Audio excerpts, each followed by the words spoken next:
Yes, అంటే దీంట్లో ఏ బెజ్జం holes ఏమీ లేదు కాబట్టి దీని నిండా నీళ్ళు ఉన్నాయి. దీనికి ఇప్పుడు హోల్ పెడతాను, 2 నిమిషాల తర్వాత నీళ్ళు ఉంటాయంటారా?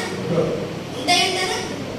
ఒకవేళ మన జీవితంలో కూడా అలాంటివి ఉన్నాయేమో, అందుకే దేవుడు అనుకునే పాత్రగా మనం అవ్వలేదేమో, అందుకే దేవుడు అనుకునే రీతిగా మనం వాడబడట్లేదేమో. నిజంగా చెప్తున్నాను, దేవుడు నిన్ను నన్ను గొప్పగా వాడుకోవాలని ఆశపడుతున్నాడు. అనేక మందిని నీ ద్వారా నా ద్వారా బ్రతికించాలని ఆశపడుతున్నాడు. అనేక మందిని నీ ద్వారా నా ద్వారా స్వస్థపరచాలని ఆశపడుతున్నాడు. ఇంకో విషయం చెప్పనా, ఈ ప్రపంచానికి మనమే జవాబండి. ఈ ప్రపంచం మార్చబడాలన్నా, ఈ ప్రపంచంలో అనేకమైన జీవితాలు తిరిగి పునరుద్దీకరింపబడాలన్నా, వెలిగింపబడాలన్నా దేవుడు మళ్ళీ పైనుంచి రాడు.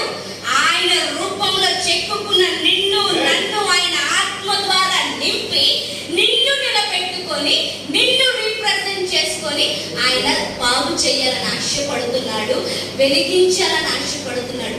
మన జీవితాల్లో బెజ్జాలుంటే ఖాళీ అయిపోతామండి.